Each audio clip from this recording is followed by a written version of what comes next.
Greetings and welcome back to another episode of The Greatest Show in the Galaxy, the show where I, the curator, discuss my personal favorite show of all time, personal favorite franchise of all time, Doctor Who. And today, Zagreus sits inside your head. Zagreus lives among the dead. Zagreus sees you in your bed and eats you when you're sleeping.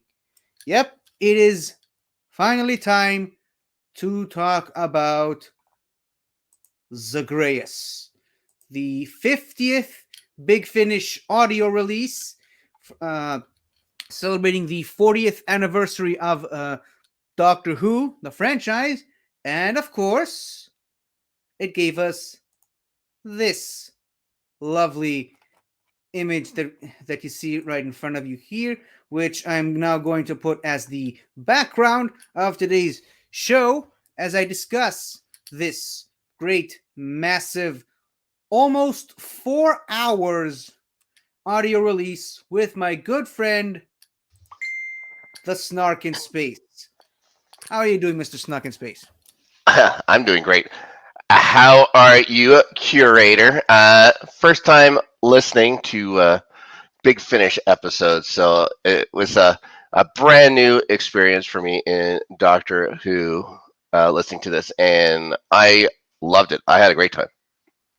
Yeah, I almost feel bad in a way that this is your first exposure to any Big Finish thing, and I immediately throw you right into the deep end with Zagreus, and I also had requested you to listen to Neverland right before that, the sort of preparation, the prelude, a prequel to Zagreus. Yeah, Before we jump into it, how you been finding these two audios? I loved it. So I've seen the TV movie in bits and pieces. I've never watched it the whole way through. So with the Eighth Doctor, this is like my medium for him now. This is so it's its own thing. So you know how everyone has their first Doctor, stuff like that. You know, one that they've been with at the beginning and stuff.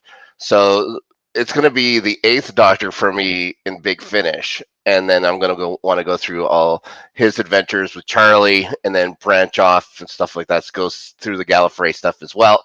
It's been a great way to spend time in your car listening to Big Finish episodes. I've been like I said, enjoying it quite a bit. And speaking of Paul McGann, the Eighth Doctor, he recently had a birthday a few days ago, and this is how we celebrated it. Wow, they seem pretty chummy now. Shouldn't they be And trying to kill him?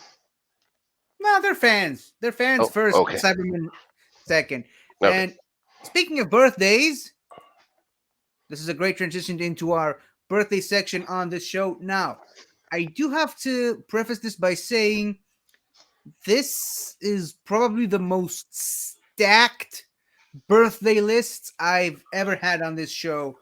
I had to remove some people from the list, and I still somehow ended up with about 12. Wow. And everyone that I had to remove, just it pained me right here because I really wanted them to be on the list. But unfortunately, there's only so much time I can uh, uh, devote to this segment. So let's try to get this through this as fast as possible. We're counting down from the 15th of November all the way up to the 21st of November. And on the 16th, starting us off, we have Mr. Mark Benton. He played the character Clive in the episode Rose, the first episode of the Mhm. revival era. And he also then later reprised his role on Big Finish in the series Rose Tyler, The Dimension Canon. He was all over season 1. I believe he might have also come back for series 2, which recently released a couple of weeks ago. Haven't had time to listen to that one yet. And he might as well already be in the third one, which has already been finished and taped and releases next year. Ooh, Also on the 16th, because there is no 60th of November, we have not yet. Alexa Havens or Havens. I apologize. I am terrible with names. She played the she played the character Esther Drummond in the Torchwood season, the Miracle Day season, also known as the season we do not talk about, but she was in Oh every boy. single episode. So gotta respect that. On the 17th, we have an actor by the name of Tom Ellis. He was in the Last of the Time Lords as Tom Milligan, a sort of pseudo companion of Martha Jones, later revealed to be her fiance in season 4, which she for some reason completely dumped in favor of Mickey. And he also is probably more well known for playing a character called Lucifer Morningstar. You might have heard about him. He was on a show that lasted a couple of seasons. On the Friends. 18th, yeah, on the 18th of November, we have Miranda Raisin. She made her Doctor Who TV debut as playing the character Tallulah, 3 L's and an H, in the episode Daleks in Manhattan and Evolution of the Daleks. However, most hardcore Doctor Who fans would probably know her as playing the companion Constance Clark on Big Finish, a sixth Doctor companion introduced around 2015 ish, if I remember correctly. Yeah, love Constance. On the 18th, we have the late great Trevor Baxter. Speaking of Big Finish, he played the character of uh, Dr. George Lightfoot in the infamous fourth Doctor episode, The Talons of Weng Chiang. He then also came back and reprised his role for 14 seasons on Big Finish on the spin-off show, on spin-off series Jago and Lightfoot, the most successful Doctor Who spin-off that will continue to hammer that point home until that is no longer true. The only reason they stopped, and the only reason they stopped at 14 seasons is because he passed away. Mhm. They could have gone for more. So thank you for that. And on the 18th, a man that I can just sit here all day and list the huge cavalcade of contributions that he's given to the franchise and to us as fans. It's Stephen Moffat. Mhm. Now, I may have some differences over some of the decisions he's made over the years. I may have some opinions on him as a showrunner of Doctor Who, but I cannot deny that he's written some of the best Doctor Who ever put to television, and he's created some of the best characters in Doctor Who of all time, namely the Paternoster Gang, Missy, and the Ponds. So Mm. thank you so much, Stephen Moffat, for everything you've done for us as fans. On the 19th, another person whose contributions to Doctor Who almost breaks the laws of physics sometimes, William Russell, 98 years young, Ian Chesterton, the first ever male companion on the show, recently came back for The Power of the Doctor, breaking a Guinness World Record in the process, and just all around great Doctor Who fan and contributor.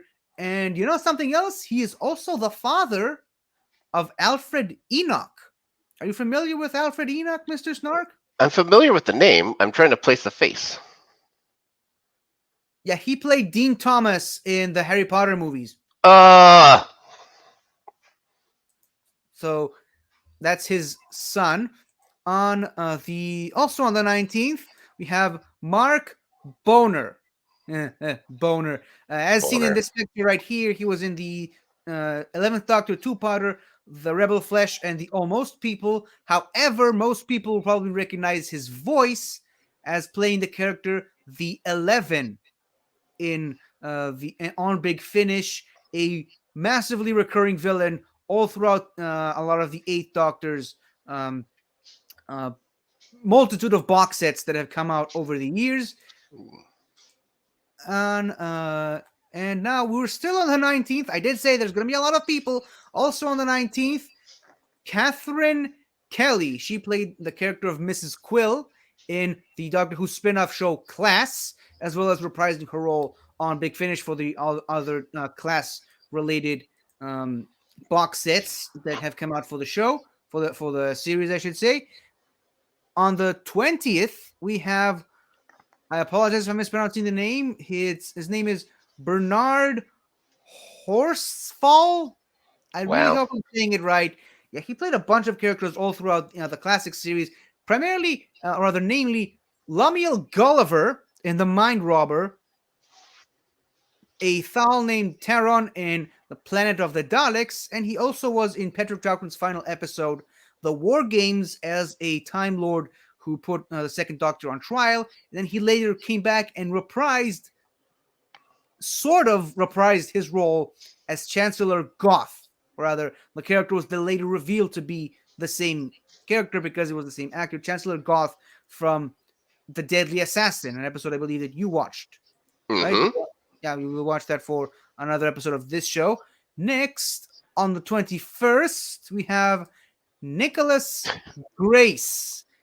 He's got a multitude of different voice credits on Big Finish, but as seen in this episode specifically, he was in an 11th Doctor short minisode called Death is the Only Answer. I highly recommend checking that one out. Albert Einstein turns into an ood. That's all we really need Nice. to say.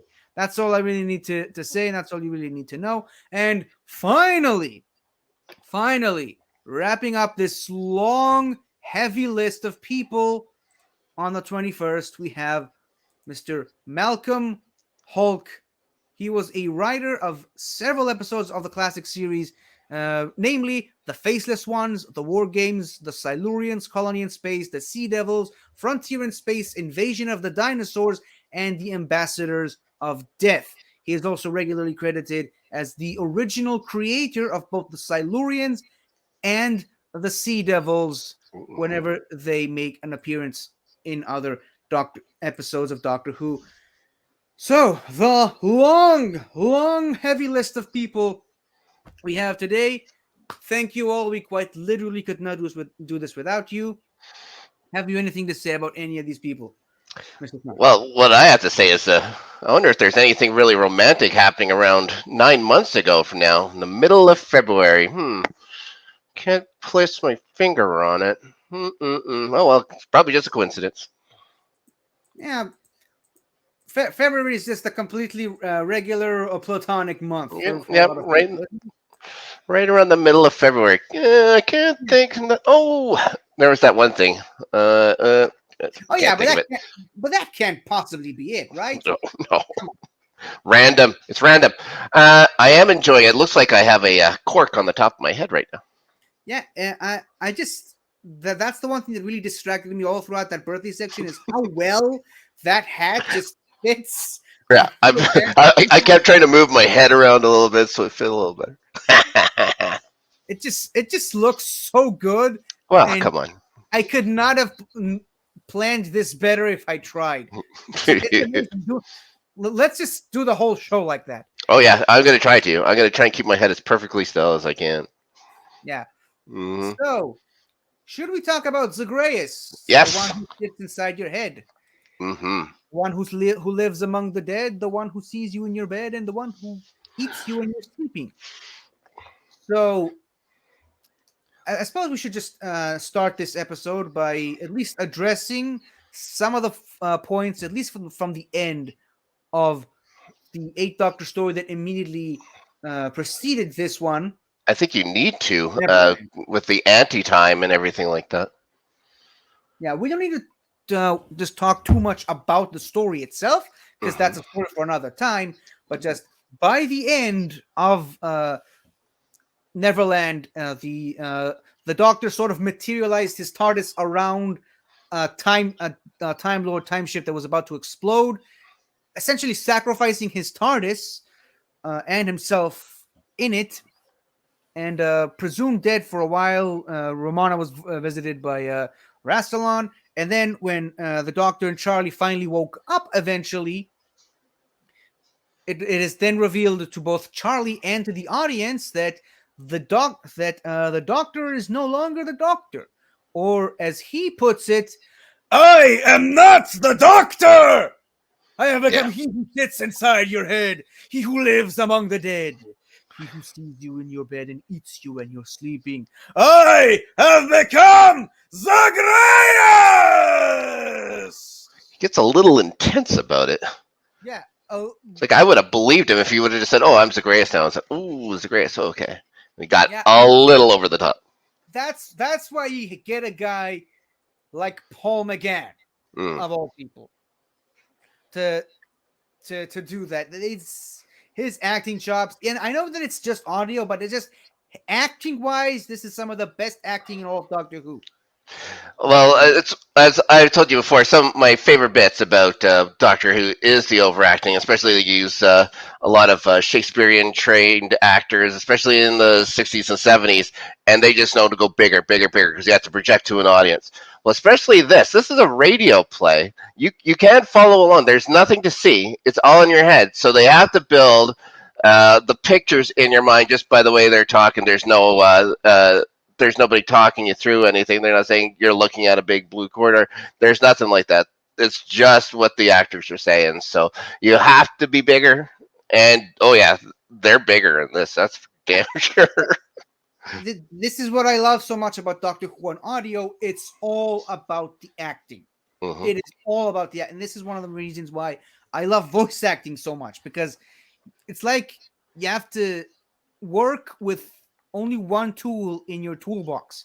You can't have costumes. You can't use sets to your advantage. You can't use your whole face or hand movements. It's all the voice, and it's Yep. just the purest form of acting you can have, essentially.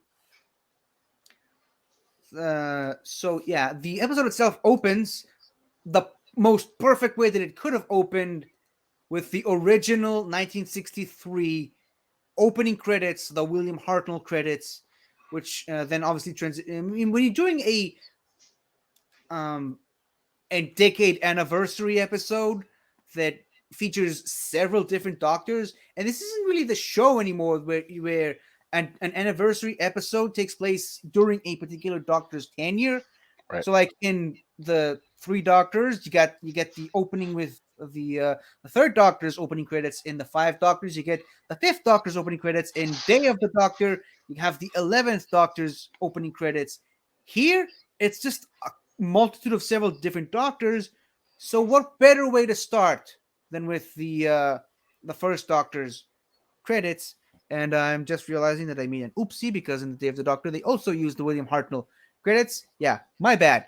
But after the opening credits, you get treated to a rather disheveled eighth Doctor trying to get rid of the Zagreusness inside his head, Mm. wandering around the ship looking for Charlie, and just eventually entering a library where he spends the majority of the next few minutes of the episode searching for blank books, which in a way that it's kind of, I don't know if you've listened to that one yet, but it's kind of how the Eighth Doctor started on Big Finish, in a library searching for a book, which I'm not going to spoil, but it does tie into a different story Ooh. later down the road for the Eighth Doctor. But anything you want to add regarding the first opening minutes of the episode? No. Yeah. If you hadn't got me to listen to Neverland first, I would have been completely lost going into this. So yeah, it's a good I thing. know what I'm doing sometimes. Unbelievable. What a bragger. Yeah. I said So, sometimes. Come on. um, okay. And was the book was it started off with the Doctor and it didn't start off with Charlie? Am I getting it mixed up between the two? Because I remember I her talking about the Lewis like through the Looking Glass. I well, remember I her with her book. well, to prepare for this, I also re-listened to both Neverland and Zagreus yesterday, Yeah. so pretty Ooh. fresh in my head. Also, it still sits inside my head. Oh my I'm god. pretty sure. Yeah, it starts with Paul McGann in a Okay. sort of solo scene inside the TARDIS, yelling at the TARDIS console and punching some stuff. Mm-hmm. Yeah. I was I was getting used to it. I listened to Neverland, so going into this, it also follows a theme I thought for the next little bit because I listened to a couple episodes later where the Doctor isn't always the Doctor.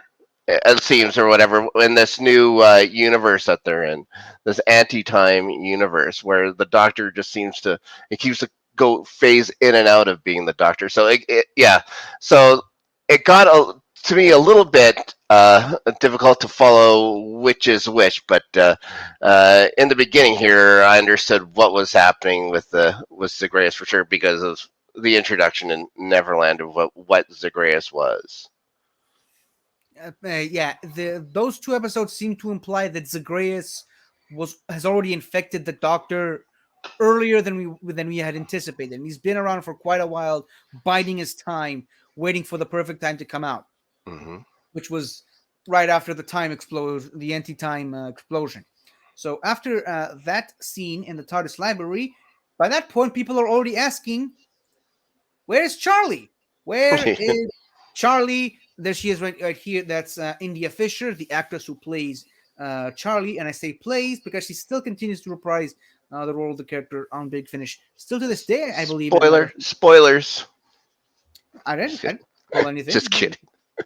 Uh, but yeah, then get are joined by Charlie as she's being escorted by her mother, Lady Louisa Yep. Pollard, played by Annika Wills, who Hmm. played the character Polly Wright in the 60s William Hartnell and Patrick Troughton era. And this is going to be a bit of a recurring theme here with this episode. You're going to see characters being played by other actors who also have played companions in the past or the future Ooh. on Big Finish. So, yeah. And then that's when the thing you referenced earlier with the Right. book of Yeah. Lewis Carroll.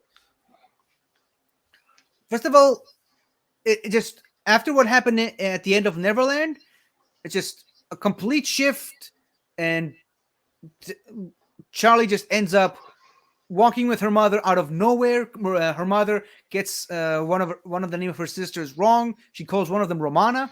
So Hmm. already it just shows you that there's something a bit unstable with the world that Charlie is in, wherever that may be. Anything else you'd like to add, sir?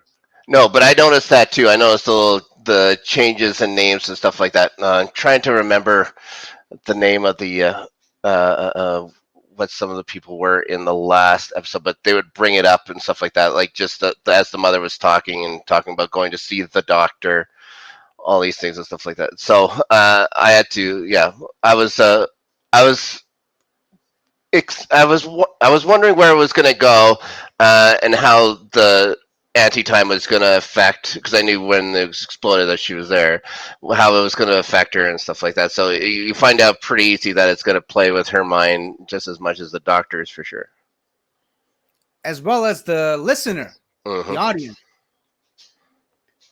And right there at the very beginning of the episode, it already sets the stage that Lewis Carroll's the Alice Compendium, I should say, Hmm. is going to play a pretty major role in the story that you're about to listen to. Now they arrive in wherever it is that they're going to. They're talking to a receptionist at the entrance to the this sort of private school that Lady Louisa has sent her daughter Charlotte Pollard. The receptionist is played by Stephen Herring, who was later recast in the Gallifrey series as Lord Matthias, who, spoiler alert, succeeds Romana as president eventually later Oh, down.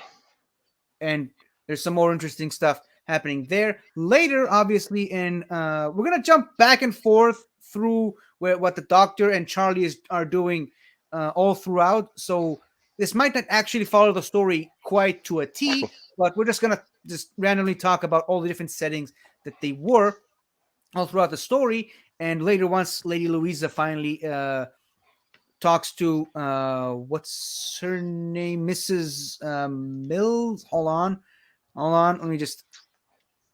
Probably should have memorized this, written this on my forehead before going live. But yeah, Mrs. Line, the sort of the head of the private school that uh, Charlie was going to, right. and she's of course played by the late great Elizabeth Sladen, who What? played who played Sarah Jane Smith, the best companion in my opinion. But yeah, I'm glad that they gave Elizabeth Sladen a role in this historic moment for Doctor Who. Uh, Better than Day of the Doctor did, but I mean, she was already gone by that point, so there's nothing much that they could have done. But should we just jump back into the TARDIS and see what the Doctor is up to? Oh, of course. Well, the Doctor is still in the library, communicating with a disembodied voice that is actually the voice of none other than John Pertwee himself, Third Doctor, sending subliminal messages to his future self. Or I guess this is sort of a curator type moment of the future Doctor, revisiting some old favorites, or maybe just something. Maybe it's just the Doctor's consciousness sending messages to himself in the form of this disembodied orb of with the voice of John Pertwee, using um, archival audio recordings of Hmm. John Pertwee as the Doctor from unused radio stories from years and years ago. Obviously, Oh, John Pertwee's already passed away by the time the Eighth Doctor has already made his debut, 1996. So clearly, he couldn't have recorded anything for this, but he did also record two radio um, episodes, Paradise of Death and Ghosts of End Space, I believe. And I'm assuming that all the audio recordings are leftovers from those two. What do you have to say about the Doctor having a conversation with himself, or Zagreus having a conversation with past Doctor? I enjoyed it. Now, like I told you, I listened to this in my car. So when they recorded I guess all of Pertwee's parts or whatever, they put it in on four different channels. So it would play all around my car while I was driving through different ones. So yeah, so it was harder to follow on, but it made it a little fun because it would put it by your right ear, then it would put it behind you, put it on your left ear, put it behind you on this side, and this kind of mix it up. It never played through all four channels at the same time, so you never got a good listen to exactly what he was saying. So you really concentrate on what McGann is saying at that time, and not as much as what the voices are saying. See, that's interesting because I always listen to it on headphones, Right. so I kind of miss that. The plus side is I get to hear what John Pertwee is saying more clearly, Hmm. but I miss the whole playing with different locations. That's actually pretty cool. That's a very cool aspect. Now that you mention it, it's like we're you're hearing John Pertwee's voice the same way that the character in the story hears it all around, never quite sure where that voice is coming from. That's actually pretty cool. Yeah. And obviously, the disembodied voice tries to lead the Doctor towards the book of the Alice Compendium. There's all the books in the library are completely blank, except for this one book where he reads the dedication from Charlie's grandmother that she gave her earlier. That Charlie's already read out in the book earlier, and then the disembodied John Pertwee voice leads the Doctor down a forest inside the TARDIS, and yes, that's a thing apparently, where he encounters the Cheshire Cat. Hmm. Yeah, I did say that the Alice in Wonderland stuff is going to come into play very, very, very heavily all throughout this story. Now, here's the interesting part about the Cheshire Cat. Besides just, the Doctor meets the Cheshire Cat in a 40th anniversary story, the cat itself is voiced by Conrad Westmass, who, in just a few months from that episode releasing, will have voiced the character Kuriz, a future Mm, companion of the Eighth Doctor that the Doctor was going to meet and travel with in the Divergent universe. But I don't know if they had plans on Conrad returning to play Kuriz later, or if it just he was one of the actors that they had on hand. But must be. it does just make the episode feel a little bit more special that every single one of the actors has a bigger role to play in the Big Finish Doctor Who universe at the time. Now, obviously, then the Doctor notices a big metal box that the Cheshire Cat helps getting him inside the box, and then drops him Yeah. there and closes the lid with a bottle that we believe to be the Drink Me bottles from the Alice in Hmm. Wonderland story, but it's then later revealed to be cyanide, which effectively makes the Cheshire Cat Schrodinger's Cheshire Cat. Hmm. Or rather, the Doctor as Schrodinger's doctor, locked inside a box with both the A uh, lead box. yeah, the lead box. So let me ask you this: how long did it took you to realize that this is where they were going with this? I wasn't where they were going with the cyanide thing, where you'd have to trick the cat. That this whole Cheshire Cat and the lead box was just a big metaphor for Schrodinger's cat. As soon as he started talking about it, that's what I figured. Oh, this is Schrodinger's cat. Yeah, I think maybe because I listened to some of the previous stories where they bring up Schrodinger's cat a bunch of times, presumably as foreshadowing to this. It took me a little less time to realize that this is where they were going. So pretty much as soon as he locked him up in the box with the bottle of liquid, I was like, Right. "Oh, it's a Schrodinger's cat. No, it's a Cheshire cat. No, it's a Cheshire Schrodinger's cat. A Schrodinger's Cheshire." I thought that was a really really cool thing to lead off the first episode. In a way, Hmm. we haven't even talked about this. The four different parts of this episode are named Wonderland, Heartland, and Wasteland, which actually goes really really well with the previous story being called Neverland. Right. It's a really interesting quadrilogy of stories right there. And obviously, then we're back to Charlie, where we finally hear the immortal voice of the late great Nicholas Courtney, which is not playing the Brigadier in this story. He's playing the TARDIS, essentially, an interface of the TARDIS by way of the Brigadier. Right. Sort of, somehow. It's Doctor Who. Yeah. Weird things happen sometimes. And before we jump into the next segment of the story, what did you think about the Brigadier? First of all, did you immediately got clued in to the fact that he's actually playing the TARDIS, or did you actually think it was a form of the Brigadier? I didn't Having think it was. Yeah, I didn't think it was the TARDIS. I thought it was just with her mind playing tricks and stuff like that. And me not knowing all of Charlie's story, I picked it up at Neverland. I pieced together that she was taken. Well, they quite literally say it a bunch of times how she was supposed to die in a blimp accident in France, and the doctor pulled her out, and he caused trouble with the timelines. So I didn't know if she had experience with the Brigadier before, so that it's her mind still playing tricks on her. I had no idea that it was the TARDIS actually working, basically working against her at this moment. yeah, she was on the R101, which is a Mhm. real blimp that actually did crash in 1931, I Turns out they believe. weren't so safe. Not so safe, those things. Yeah, as if they haven't learned from the Hindenburg Oh, the disaster, humanity. Oh, the humanity, the guys. humanity of it all. Hmm. And I also did feel like it was, as just a character decision. It's pretty cool that she was born on the day the Titanic sank and was supposed to die on the R101. Two of the biggest human um, Catastrophes. It's a catastrophe. transportation related catastrophes in history. Hmm.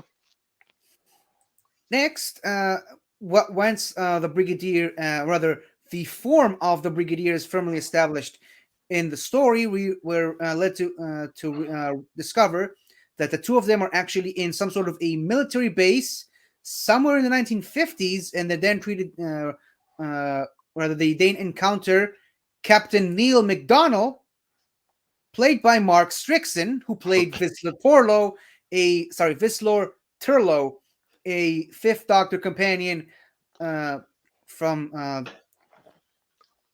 what was it? Planet of Fire, all the way up. No, that was his last episode from Mordwin Undead, all the way up to Planet of Fire. Sorry. You know Turlo from the Five Doctors, another episode that I forced you to Yep. watch. Forced me to watch. Asked me to watch, and I had no problem doing it. We were then also then treated to an agent sent allegedly by whoever the brigadier is supposed to be, called Miss Foster, played by Sarah Sutton, who played the character Nissa all throughout the Fifth Doctor's first few years as the character, and we're led to the understanding, I should say, that there's some sort of experiment going on in this military base, and that whoever the brigadier is supposed to be some sort of a minister, some of sort, sent this girl, Miss Foster, to spy on some of the people on the base. And we're led to believe that there is some sort of a doctor on this base conducting some of the experiments, but we're not getting the revelation of what those experiments are.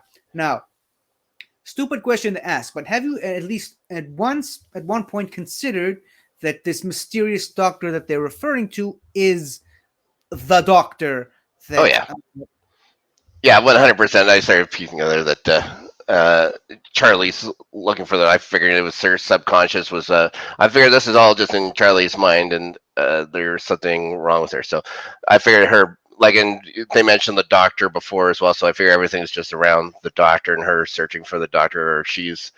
I didn't know if she was awake. I didn't know if all this was going in Charlie's head, like even all the stuff with the doctor and stuff like that. I thought that's like as an unreliable narrator. I thought this is what the Charlie's thoughts were being. So yeah, I always thought it was about the doctor. me too, and it actually took me a while until I realized that all the other characters in this episode are being played or rather voiced by other companions. And this is actually something that the Big Finish team wanted to do with this special. They didn't want to just have the original Doctors with their respective companions. They wanted to do something unique and different because it's something that's already been done in the Three Doctors, the Five Doctors, and the Two Doctors at that point, and even to a lesser degree, um, Dimensions in Time. But they wanted to have all the original actors playing different characters, which, Right. in my opinion, it really, really worked. So we're getting some more information about the Doctor and a mysterious character called Reverend Matthew Townsend, and then later in Charlie's side of the story, we're then introduced to the actual Doctor in this location where she happens to be. The Doctor is apparently a doctor called Dr. Stone, played by Nicola Bryant, who played Perry Brown, a companion of the Fifth Doctor and later the Sixth Doctor, which is why we're going to revisit her several minutes from now. And Hmm. the mysterious figure of Reverend Matthew Townsend is actually played by Peter Davison, the Fifth Doctor, and that is finally the explanation of why all these different characters are voiced by actors who played Fifth Doctor companions by that point. And also later in the story, we're introduced to the Reverend's niece, I should say. Sorry, what was her name? Hold on.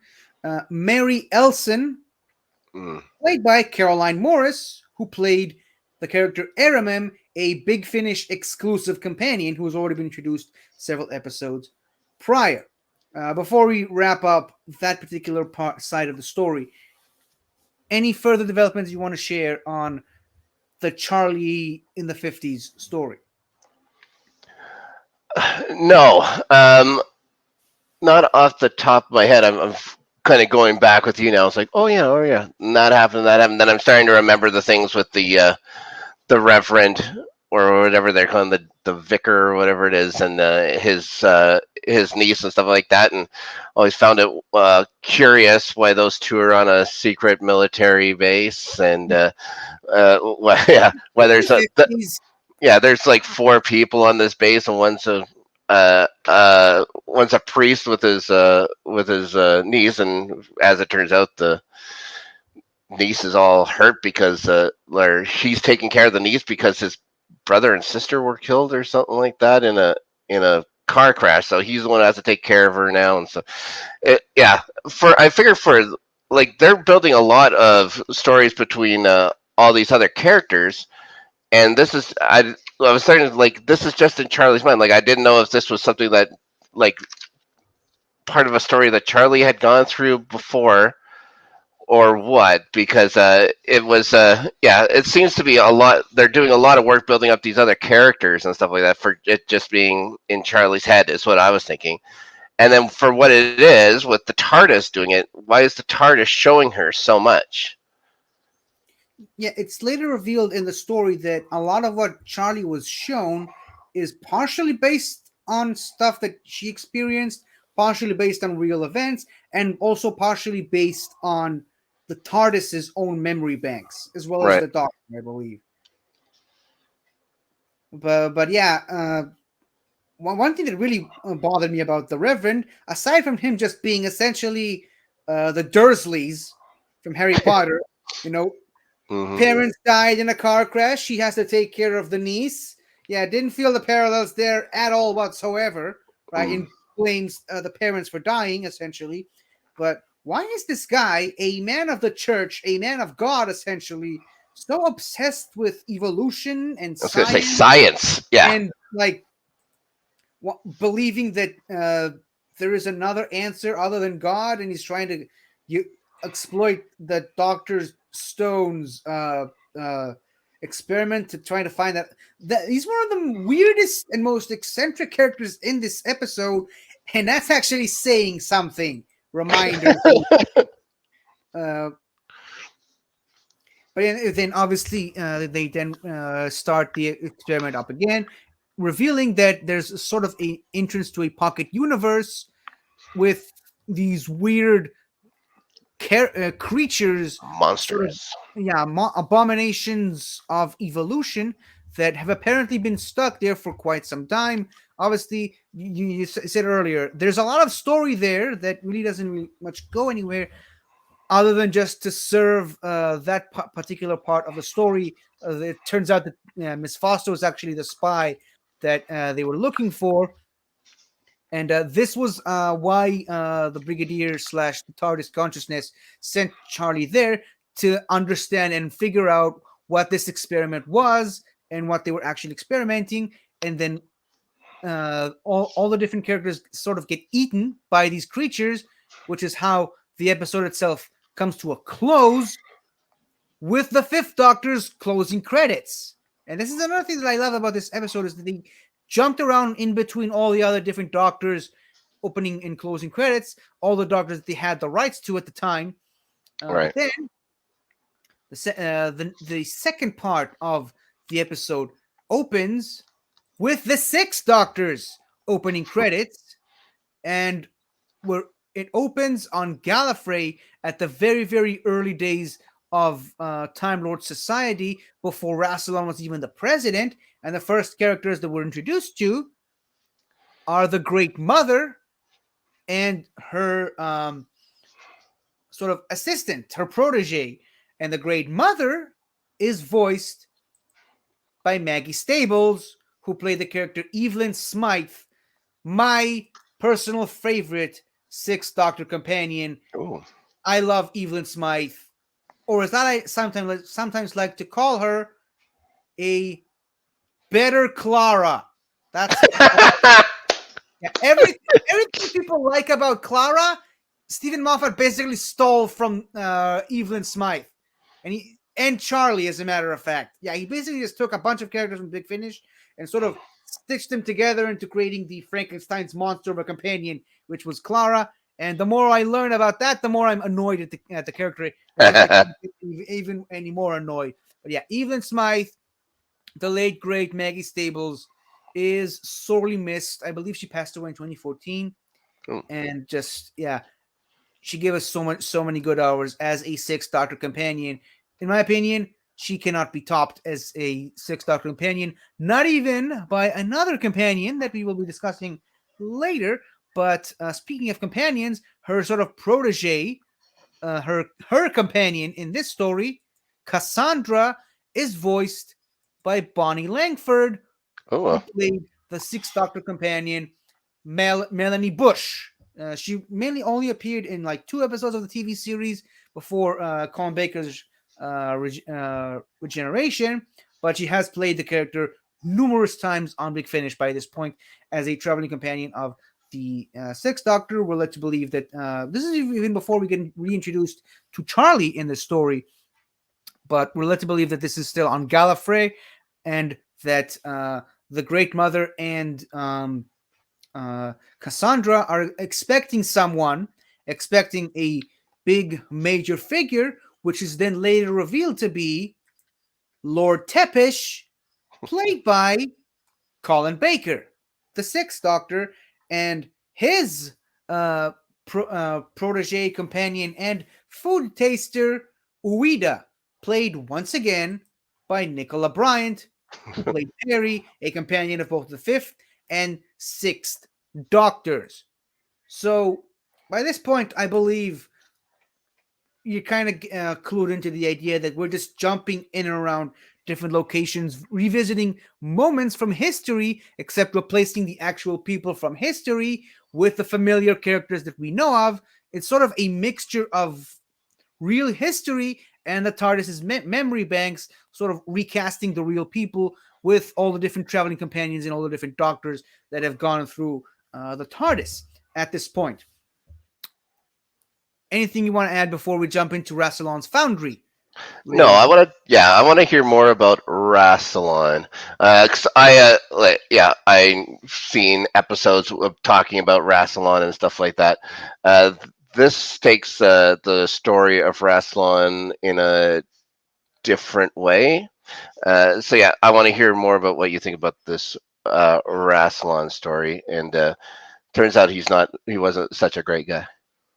Yeah, he's often believed to be a mythological heroic figure in Time Lord society, Hmm. essentially like a Time Lord Jesus in a way. Right. But when you actually get down to the brass tacks about it and Wasn't he one realize of? What's the story behind it? So there's the three, or is it there was Rassilon, there's Omegar, and was there another one? Like Omega was the one who designed space or something like that. And Rassilon, was he about time? there's three prominent figures in Time Lord society: Rassilon, Hmm. Omega, and the Other. Rassilon, obviously, a war hero, led the burgeoning empires against the Pythians, the previous rulers of Gallifrey, who then led his armies to destroy the great vampires. Vampires, He right? established Time Lord society the way we know it is today. Omega was a stellar engineer, a scientist who tried to who basically created what is known as the Eye of Harmony, a supernova wrapped in a black hole, which gave the Time Lords the power of time travel, mastery over time as well as space. And unfortunately, him and his sidekick Vindicarian sort of got destroyed and sent to an alternate universe. And Rassilon basically swooped in and took all the credit for it, and basically gave the Time Lords the ability to time travel. The Other is the interesting side of it, because it's always been that character has always been shrouded in mystery, Hmm. like a secret history that no one ever wanted to talk about. It has often been referenced in other books and other forms of media that the Other may have been a past life of the Doctor, sort of reincarnated as the first Doctor, the William Hartnell version of the Doctor, which is the explanation of why we, in the episode The Braid of Morbius, we've seen other versions of the Doctor prior to the William Hartnell incarnation, which in later years was now revealed to be the Timeless Child. Mm. And presumably the Other is basically Tecteun, who obviously took the Timeless Child into her own and used her powers of regeneration to administer the power of regeneration to all other Time Lords. And obviously that's when, around the time when Rassilon decided to restrict regeneration to 12 uh, regenerations and such. So the Other will continue to be shrouded in mystery, but I think at this point it's easier to just assume the Other was Tecteun, Right. essentially. And by Okay. this point in the story, Tecteun has already gone off exploring and Omega is gone. Omega is already gone in his uh, pocket universe of antimatter.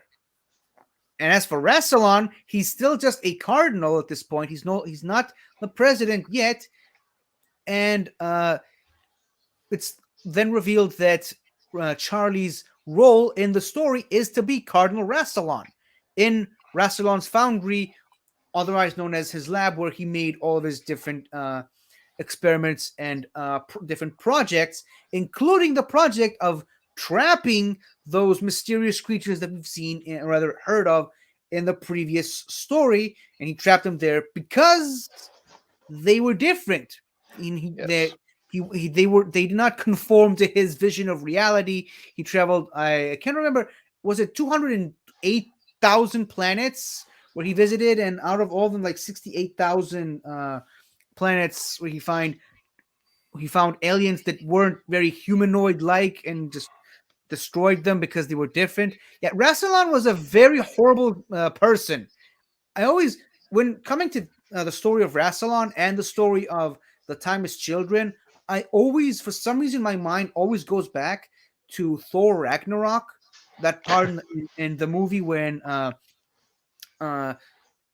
Hera, the goddess of death, sort of tears the ceiling apart. The ceiling that shows this big mural of peace, and how Odin was a peace-loving diplomat that wanted to have peace within all the nine realms. And she Right. just ripped it all apart, revealing the other tapestry, the secret history, in a way where Odin and Hera went across the nine realms in raging blood-soaked wars, and uh, just it also goes back into real world stuff where uh, people trying to bury their own history, and empires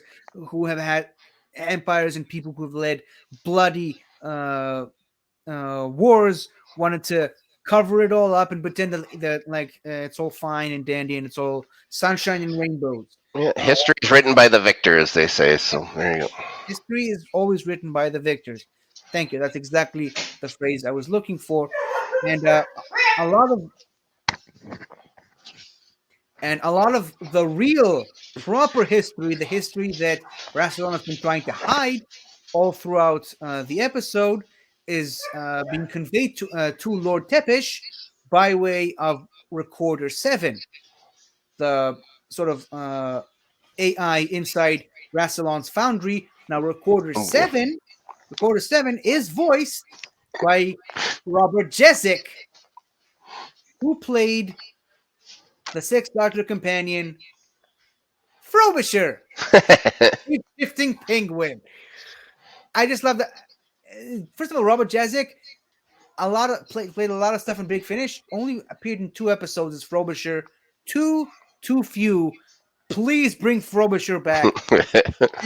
He's another one of my absolute favorite uh, Six Doctor companions. Not as much as Evelyn Smythe, obviously, but just it's a shape-shifting penguin who's got this New York accent, and he's also a detective. What's not to like about this character? Come on, please just bring Frobisher back to Doctor Like Who it. form or another. I gotta find more Frobisher stuff for sure. I'll send you a list of recommendations later. Uh, Perfect. but yeah, by this point, Ueda, Nicola Bryant, sort of eats Cassandra, or rather drinks her blood, essentially Hmm. kills her. And at this point, the Colin Baker Lord Tippish starts to threaten to kill Rassilon, portrayed by Charlie. And they lower the barrier down, releasing the mysterious creatures into the known universe, which then sends Charlie into another one of those figment of her imagination and the TARDIS's uh, perception. By this point, also the TARDIS interface, voiced by Nicholas Courtney, comes back. This time in the form of Errata, another one of Lord Tepish's vampires. Who, at this point, we can sort of start to see uh, that the TARDIS has an ulterior motive, a different agenda from what we originally believed. All she really wanted to do was to learn more about these creatures that Rassilon put away. Any thoughts on the closing moments of the Foundry scenes before we move on? So with the vampires, one is being played by an American, and I don't know why, but that really jarred me. Just hearing an American style accent in Doctor Who really jarred me. I have no idea why, but yeah, that was all I was going to say about that. But yeah, it was great to hear the vampire stuff because I knew that's like when I knew something about the history and stuff like that. I knew that Rassilon fought the vampires, so I was super excited. But also them explaining their side of things and how they had people they were basically just livestock and they would never threaten a sentient being and stuff like that until all this stuff happened. Yeah, I really like that part of the story. It's just the American voice for that one actress was like it really hits you in the head. It really does. It's pretty jarring. And the part about them changing their appearance to look more humanoid, but that still wasn't enough for Rassilon. Right. So, so you're referring to Nicola Bryant, who obviously played Perry in the show, but she played Rita in this story. Would you be surprised to know that she's actually British? Why would she go for an American accent? Well, because when they were made the character back in the 80s, the showrunner at the time, John Nathan Turner, specifically wanted an American companion. He wanted in his description, he wanted a uh, blonde Californian. And Nicola Bryant, who is British, had already played several American roles on stage by that point in her career. And just a friend of hers suggested that she should apply for the part. She should audition for the part of this new companion, Perry Brown. And he recommended it as a joke. He suggested it as a joke. And she was like, sure, why not? She did it on a dare. And then she got the part, and she had to keep the part about her being a British a secret. Essentially, she lied and just told them that she's bred and born American, and wonder how long she can keep that up. And eventually, once they discovered that she was British, the producer basically told her to keep the American accent all throughout uh, her run as the character, and she even had to keep up the American accent and conventions and meetings and Q&As with fans, Wow. which yeah, it was kind of tasking. But her I would say this, her accent was not the best when she started, but she has since perfected it. You can now, to the point where I could have just told you that she was American and you would have believed me. Yeah, But sure. yeah, she was British the whole time, playing an American character. And if you're wondering what on earth the Doctor is doing at this point, I promise we'll get back to him eventually. But right now, we got to continue on with the story of Charlie and the TARDIS factory. I should say Charlie and the Insanity Factory. I love it when I like the Nicholas. TARDIS factor. Yeah, I love it when Nicholas Courtney shows up. He basically tells Charlie, "Hello, Miss Pollard. Welcome to your insanity." Yes. And insanity continues to ensue as she wakes up in a completely different setting in a hall of mirrors of all places. She sees her reflection in the mirror, discovering that she's now a mouse Yes. in battle armor and battle regalia, not really realizing what the hell is going on. But then she's immediately confronted by a duck in battle uh, regalia, voiced by Sophie Eldred, who Hey. played Ace, a seventh Doctor companion, and she shows up in complete battle gear with laser weapons, firing at pirates of all people. Mm-hmm.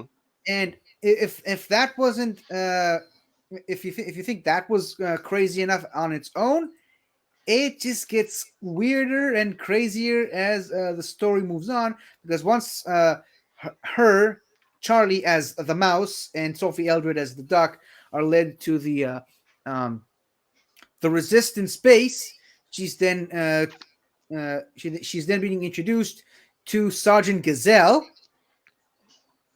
This was my favorite part, picking the pictures.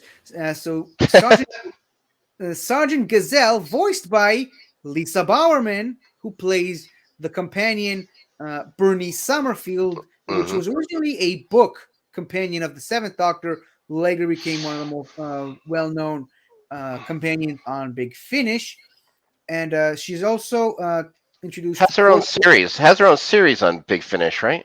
Yes, several different series. We talked about it in Yeah. our um what Our was it theme song called? thing. I thought. Yeah, the theme song, the ranking for Yeah. all the theme songs. Also, in that story, on a bit of a minor note, there's a character called Corporal Heron, voiced by Stephen Farewell. Hold on, Farewell. Sorry, Farewell. Apologize, I'm terrible with names.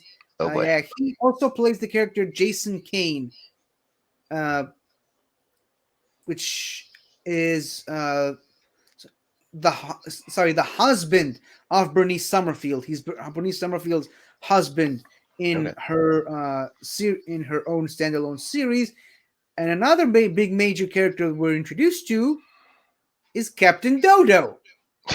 They they really went hard into the Alice in Wonderland stuff, and by this point, you can kind of already tell that this whole thing is just taking place in some sort of futuristic space Disneyland where Yep. the animatronics came to life, Five Nights at Freddy's style, and all the animal animatronics are having a battle with the humanoid uh, uh, animatronics, and the leader of the humanoids, obviously, the leader of the animals is the mouse, Hmm. because of course he is. And it's kind of weird to talk about the mouse being the leader of the resistance, considering uh, certain things that have happened recently with Doctor Who and another company owned by a mouse. Hmm. But obviously, the leader of the humanoids in the this war in space Disneyland is none other than Goldilocks, Yes. voiced by Bonnie Langford, who played Melanie, who was also a companion of the Seventh Doctor. And yeah, could not have picked a better actress to play Goldilocks in the story. I mean, look at them. And I would think Goldilocks is often aided by her pet fairy, Tinkle. Yeah, not being subtle at all No. whatsoever. And obviously, it's then later revealed in that side of the story that all the animals and all the humanoid animatronics are going after the great animator, Nice. also known as Walton Winkle, sometimes referred to as Uncle Winky. Hmm. Yeah, they just pretty much went ahead and made Walt Disney character in Doctor Who. I And thought it was yeah, pretty funny.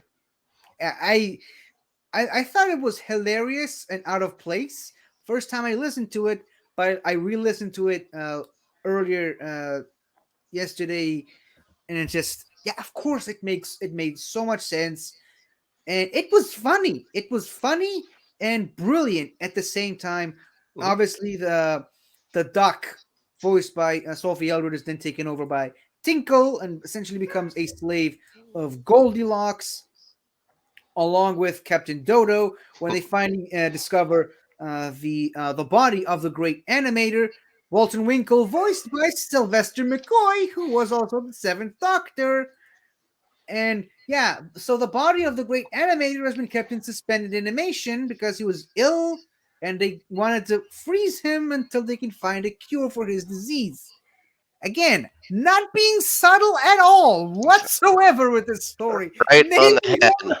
yeah, hammering it the point home. I wonder if the people at Disney Plus have ever listened to this story before they made the deal. Maybe that's why they did it. Just so they're going to try and get back at them in the coming years here. Maybe they're just gonna force Walton Winkle to be on a TV character from now on. Hmm. I wonder. But then obviously the character of Walton Winkle sort of deactivates all the animatronics in uh, the space Disneyland, or rather Winkle's Wonderland, which were then later revealed that it was built 60 billion years in the future on the ruins of Gallifrey. Right. Now, obviously, if you've seen The Timeless Children, Gallifrey was destroyed again. The ruins of Gallifrey. It's already there, ripe for reconstruction. They're going to build Winkle's Wonderland on top of the ruins of Gallifrey. Eventually, anything else you'd like to add on this trip down Disneyland lane? Not as much about the story, but I will tell you is that when they finally showed Uncle Winky, is when it got into my head that that's what, like, I knew that the doctors were supposed to be in there. They're all in the thing or whatever. It like I guess it's just me listening to the story, not trying to pay too close attention to anything. But I finally figured out, oh, that was the sixth doctor. That was the fifth doctor. This is the seventh doctor. It's like, now I get it. Now is the Hermione. It's like, now the doctor. I thought it was the doctor projecting or whatever, because we haven't heard much from the doctor yet. In typical anniversary fashion, you never get to see much of the actual doctor. So, yeah. So it finally dawned on me. That's what they're doing with the other doctors. They're playing different parts.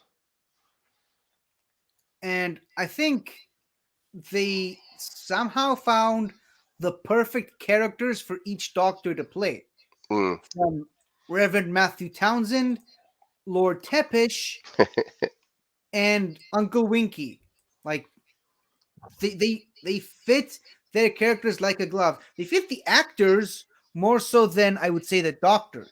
Like Right. the obviously the sex doctor always wearing a long, colorful coat, now dressed in all black, and is a vampire.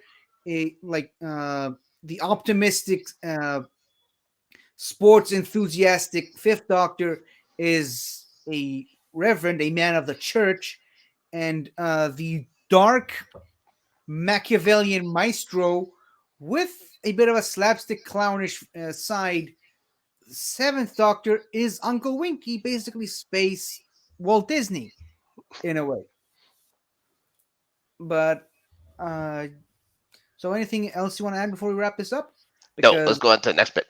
yeah, because the next bit, Charlie, we finally realized that Captain Dodo, who was actually the TARDIS all along, or rather Hmm. Nicholas Courtney, was actually sort of the villain the whole time, and he drops Charlie and the other figures of Uncle Winky, Lord Tepish, and Matthew Townsend, where in the Death Zone, right next to the Dark Tower, the setting for the 20th anniversary special, The Five Doctors, and they even reused the same sound effect that Right. Yes. the 20th. I thought that was brilliant move, brilliant audio cue for the listeners to know that shit's really getting down, essentially. And that is how they end the second part. And right there, just the possibilities start running through people's minds by that point. And when the third part of the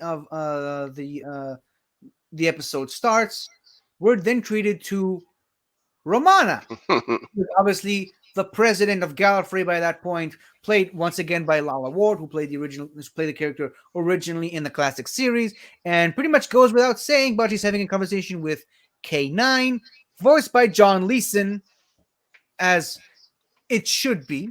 Sure. There's a reason why Yeah. I'm saying that. And apparently she's writing a novel. And she doesn't really want to be disturbed, not even with the possibility of um, the Doctor's TARDIS suddenly reappearing. And it is at that moment where she gets a call from Cardinal Irving Braxiatel the Doctor's brother, who Oh, informs her about the reemergence of the Doctor's TARDIS. And clearly, some time has passed, and she also now has a visitor in the form of Leela, yeah. played once again by Louise Jameson, who played the character originally in the Fourth Doctor's era. And this is actually the first time Leela and Romana have actually met. Hmm. First, and definitely not the last, because they do have their own spin-off show, spin-off series later. The we're led to believe that the K9 has been in contact with a less sophisticated K9 unit for quite some time now. Leela then takes Romana and K9, leads them to a different chamber where she reveals that Leela is actually being possessed by the spirit of none other than Rassilon, who makes his first proper appearance in the episode thus far, voiced by Don Warrington, who played the president of Britain in the two-parter Rise of the Cybermen and the Age of Steel from the David Tennant era, which is just a weird continuity thing there. He was he was the president of the Time Lords on Big Finish, Lord Rassilon, and then he played another president in the actual series, which I feel like it's a pretty interesting bit of Doctor Who trivia right there. Um, Anything else you'd like to add? No, I did enjoy that Romana did not care for Leela at all. So, so to see where they go after this story is done, it should be fun. But at least it gets a little better. But yeah, I thought that I always imagined that they had seen each other at some point. So yeah, finding out that this is the first time they've ever interacted was something that I was surprised about. But yeah, like I've mentioned before, I've gone ahead in the stories a little bit, and the next part really looking forward to getting into is all the Gallifrey stories with Romana and Leela. So yeah, I was glad to see both of these companions and or hear, I guess I should say. I was glad to hear both of these companions, and I can't wait to hear more from them going forward. Spoiler alert: they're going to be fine. Yeah, they survived the story. Hmm. But if you've been wondering where's the Doctor in all this, what has he been up to? He's still, you know, hanging out with the Cheshire Cat, taking down trees in the fictional forest, and then obviously taking his aggression on the rest of the TARDIS, which is when the Cheshire Cat eventually sends a Jabberwock Right. on him, a creature from Lewis Carroll mythology, from the Alice in Wonderland stuff, which then the creature itself then starts to chase Lord Tepish, Uncle Winky, Matthew Townsend, and Charlie in the Death Zone, when all the different Doctors have their unique personalities in their new forms and new bodies, I should say. Eventually, they manage to subdue the monster with the help of Charlie and the Reverend, remembering the verses from Lewis Carroll's Alice in Wonderland, and then they ride the Jabberwock all the way into the Dark Tower, where we're treated into some familiar scenarios from the Five Doctors, primarily the chessboard. You remember the chess Hmm. board from Five Doctors? Yeah, And there's two different versions, as you told me. What happens? I think that I saw a laser bolt one, and you said there was another one that was what, lightning or yeah, something like with that. lightning stuff. Hmm. But speaking of two different versions, this is not the same chessboard that we've seen in The Five Doctors. This is a chessboard more similar to the one from Alice Through the Looking Glass, the sort of sequel to Alice in Wonderland. Because Hmm. the first one was all about playing cards with the Queen of Hearts, the Knave of Hearts, etc. The second one is all about chess, as you learn if you actually read the book or listened to it, like I have. And of course, it's Charlie who figures out the the puzzle behind how to cross the chessboard and not any of the other forms of the Doctor. Again, firmly cementing the point that she's basically just Clara, but a few years earlier and a much better written character, in my opinion. Moving on. Uh, the uh, the other forms of the Doctor finally catch up to Leela and Romana and K9, which is when the TARDIS finally reveals her true face. She was Mhm. actually working against the Doctor and the companions all along. It's then revealed that during that between Neverland and this episode, the Doctor and Charlie have been knocked out for 6 months, during which that time the TARDIS has been conspiring with Lord Rassilon because she was apparently upset that the Doctor essentially threw her to the dogs, as in a way, Mhm. sacrificed her without her agreement, materializing herself around the exploding time ship and sacrificing her uh, without her consent, essentially. And the TARDIS briefly tortures the Doctor in a different part of the Dark Tower, while Rassilon puts the final touches on his plan into action, essentially turning the Doctor completely into the Zagreus persona, while the TARDIS, in the form of the Brigadier, chases after Leela, Romana, Charlie, and K9, while the other forms of the Doctor try to find the Doctor Zagreus persona and try to convince him into uh, renouncing the Zagreus persona and turning on Rassilon. Meanwhile, during that time, the Rassilon essentially destroys the Doctor's TARDIS in a way, and the Leela, Romana, and Charlie, after K9's head has been removed by a possessed Leela. I'm jumping all over the story because it's all sort of jumbled up inside my brain Oh, at the that's moment. fine. But yeah, the TARDIS persona is manages to shoot Leela right before Romana and Charlie get the upper hand, and manage to sort of send the TARDIS persona up all the way through the ceiling or something weird like that.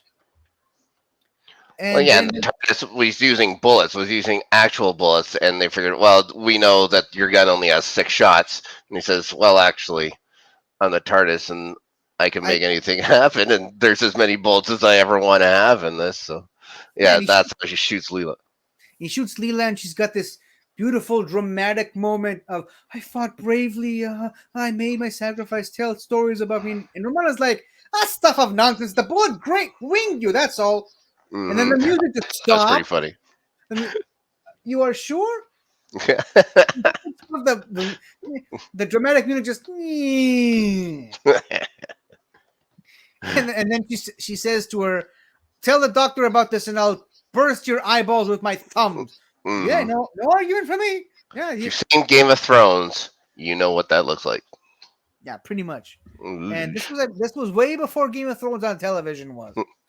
But then obviously the other Doctor personas catch up to their eighth incarnation in the form of Zagreus, crafting a brand new blade, which the Rassilon was hoping to use him as a weapon. He then uses the blade, still possessed by the Zagreus persona, to stab all the other three forms of him.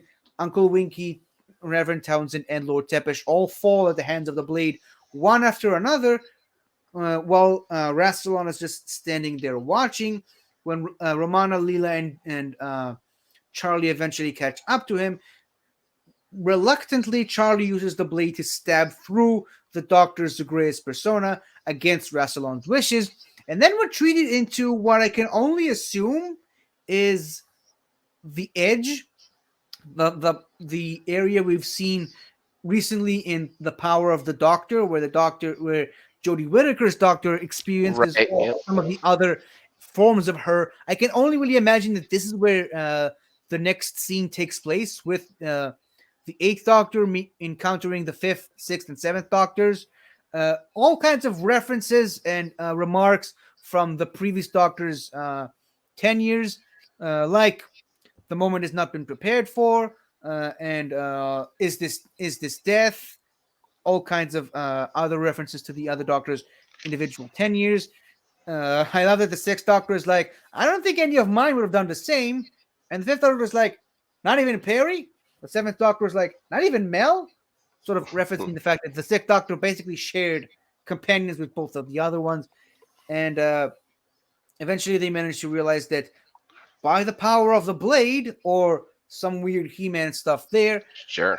all four of them are able to live through this, and the Doctor fully breaks through the Zagreus persona, comes back around, expelling Rassilon from his mind for the moment, still sort of disorientated by the Zagreus persona, threatening to kill Romana, Leela, and Charlie before the real persona of the TARDIS, still in the form of Nicholas Courtney's the Brigadier, creeps up behind him and manages to take him out in a similar fashion to how he did to the Master in the 20th anniversary special. And then obviously Brutality.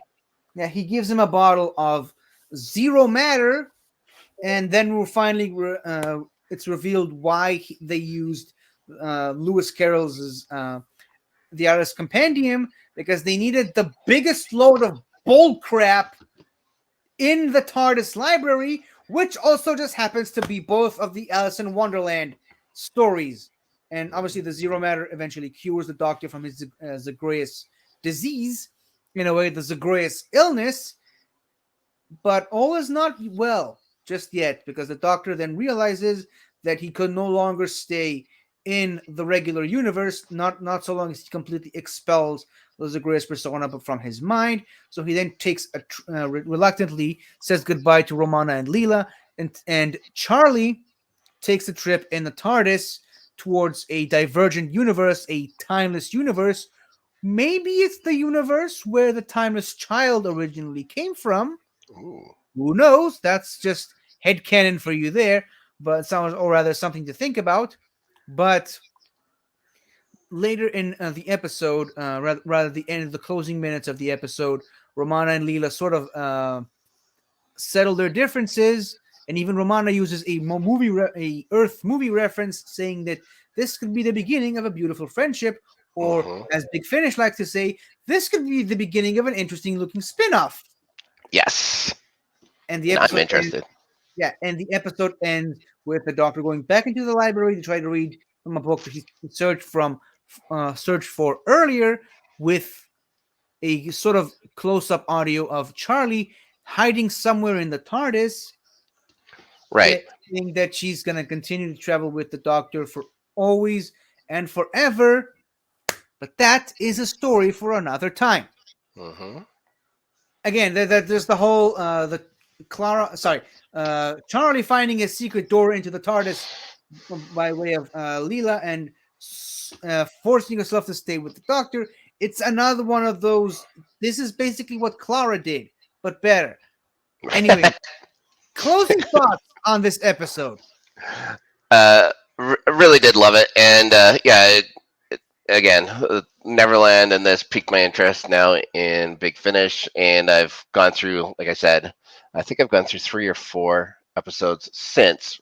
Um, yeah, one thing that happened, like at the end or whatever, is the professing of love and stuff like that again, and why he had to go into the divergent universe alone. He had to do everything alone. It was important for him to be alone. He said he had to do this by himself. So that's why he said goodbye. And it turns out when you go into the next story or whatever, he's none too happy with Charlie. But I have one question now. Through the TV show, are there a lot of instances of the TARDIS being sentient? Oh yeah, yeah, of course. I have again. I'm trying to think back or whatever, where the TARDIS just becomes its own character, working either for or against the Doctor. I couldn't think of any. Well, not going against the Doctor specifically, but the TARDIS has been. I mean, it's been hinted at several times that the TARDIS has been sentient all throughout the classic era, Hmm. but in the modern era, it's more or less become fact. Like it's constantly being reminded to people in since Eccleston came back. Essentially, keeps talking about the TARDIS is alive. The TARDIS is always telepathic, and in an episode of the from the 11th Doctor era, written by Neil Gaiman of all people, the TARDIS literally becomes a human persona for a Right. bit. So yeah, the TARDIS has always been sentient, but more so if from the 2000 onwards. Okay. Uh, well, yeah, and this took place well before the rebooted Doctor Who television show, right? This took place in early 2000s, I want to say 2002. Did this story 2003. come out? It's the 2003? 40th anniversary, which I Right. believe at that point they've already known that the show is getting rebooted. I think it was already announced, but other than I believe Russell T Davies, nothing else was announced. They never announced Eccleston yet. They haven't announced the companions. They haven't announced anything at all. So they already knew that the show is coming back, but this was sort of a last hurrah, their last chance to do something big on Big Finish before they bring the show back. And obviously, they've continued to do more and more and more and more and more and more and more and more and more and more and more and more stories after that because it was so successful. But this was their moment. This was their opportunity to do a proper anniversary, a 40th anniversary for the franchise. Okay. Oh, and here's another thing. So, Neverland and Zagreus. Those are the two first Big Finish stories I've ever listened to. What turned you on to the Big Finish universe? Do you remember the story, the first one you listened to? Well, I've been a fan of just when I first became a Doctor Who fan 15 years ago, 16 years ago, I can't remember. I wanted to get my hands on every Doctor Who thing that I could get my hands on, but for a long time it was just the TV stuff because I couldn't find because of where I live mainly, I couldn't find comics, I couldn't find books, I couldn't get my hand on any of the audios, Big Finish or otherwise. All that was just denied to me as a fan. Hmm. But in recent years, when some of the laws regarding Big Finish has been a bit more flexible in terms of where you can get these, I believe I listened to the first Doctor Who Big Finish release, The Sirens of Time. I can't remember if it was SoundCloud or if it was just uploaded to a YouTube channel, but that Okay. one really, really turned me on to it.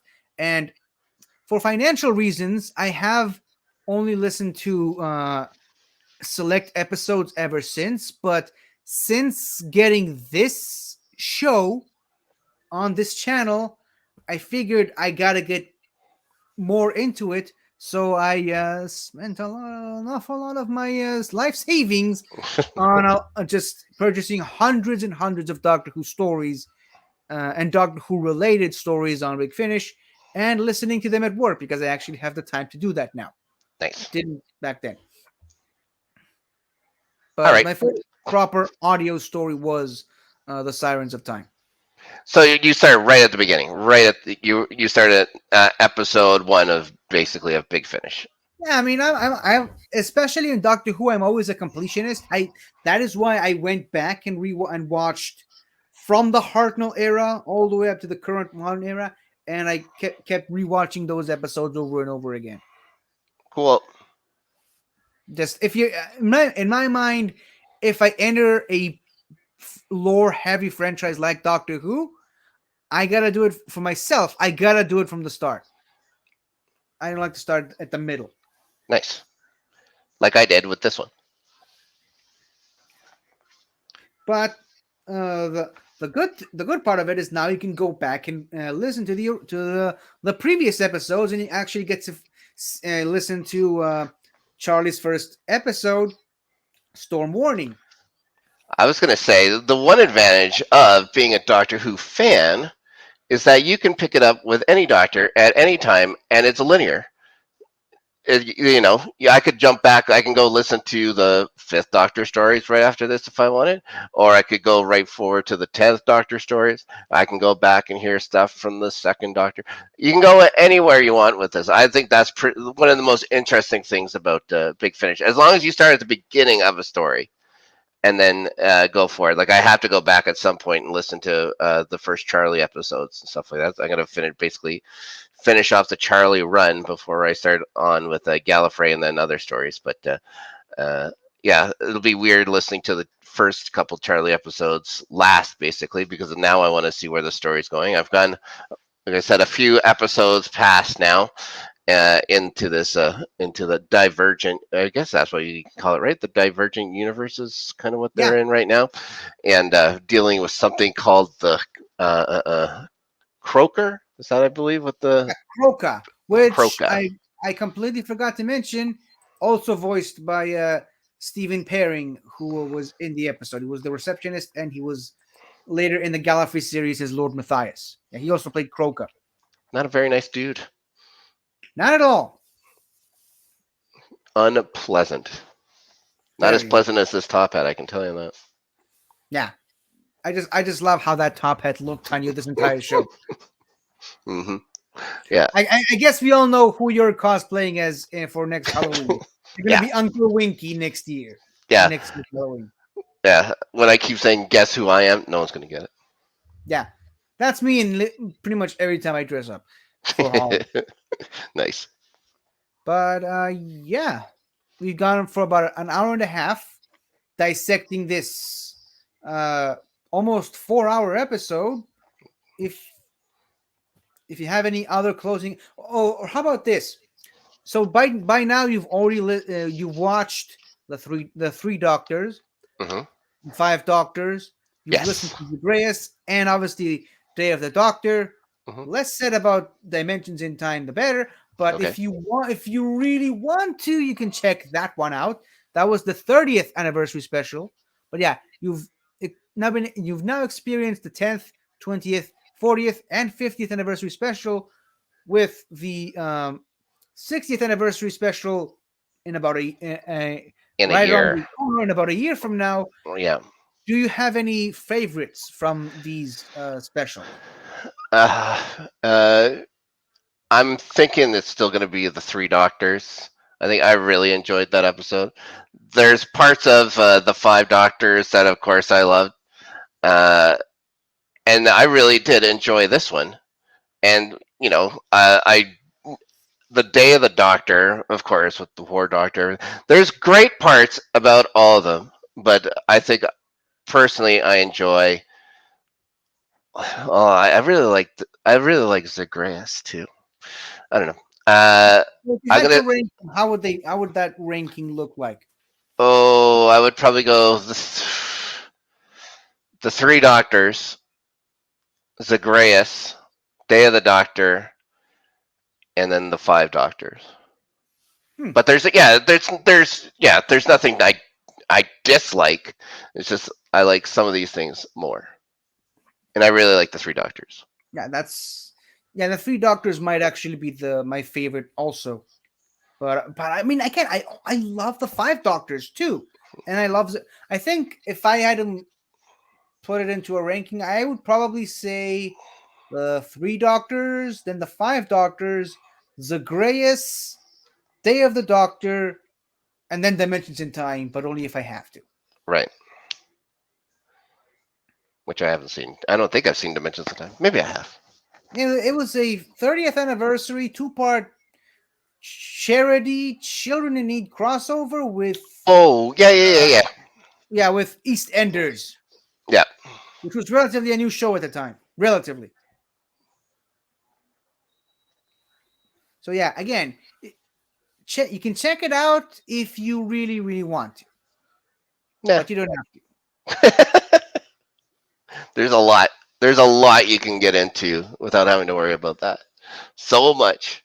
Look at all this the big finish. Oh, I couldn't believe there was how much there is, and that some like Zagreus 4 hours long. The one I'm currently listening to 2 hours long, and then you just see the list of all these shows. Oh my god, there's so much content. There's so much content. Yeah, that's the thing about Doctor Who. The content never ends. Yeah, You can keep on listening to more episodes, watch more episodes, read more stories till the end of time. And it's a that's really little on the nose. the fun of being a Doctor Who fan in a way. But yeah, I think it's about time we wrap this up. What do you think? Sounds good. I think we've done quite a bit on this.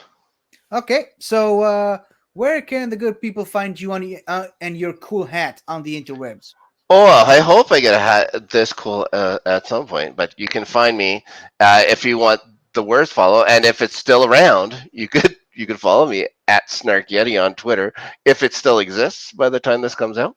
Uh, Tuesdays on the Northern Entertainment Group, I have a little television show called Have You Seen This?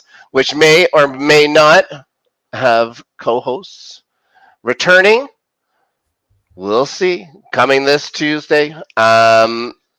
Yeah, guys, that's the best place to find where I am on the interwebs right now. I got a soccer podcast called The Starting 11, LGR, The Highlights YouTube channel coming soon. You can check it out there as well. I don't know what soccer is. I mean, where I'm from, it's called football. Football. But yeah, as for me, you can find me on this channel, the on the greatest show in the galaxy every Monday, on Northern Countdown every Saturday. Also on this channel, aside from these two shows that I'm on and Snark's show, I the we have uh, the Square Slice, a show that Soda regularly does, a show with Soda and Ben called Rewind, I believe. Ben also has his own YouTube channel called The Multiverse of Geekdom, and I also have my own YouTube channel, 50 Shades of Geek, where I do all kinds of stuff, but primarily I stick to Doctor Who reviews of episodes from 1963 all the way up to 2022, and I recently did a reaction to the announcement of the new companion of Doctor Who. So go ahead and check that out if you want to know how I reacted to that moment. And I could also be found on Taco's channel doing something pretty special by the time you're watching this in about Ooh, 2 days. Uh, Something pretty special for Doctor Who's anniversary on his channel, something to talk about. That's nice. all I'm going to tease for you at the moment. But yeah, from myself, the curator, and the Snark in Space, Zagreus waits at the end of the world, for Zagreus is the end of the world. His time is the end of time, his moment time's undoing.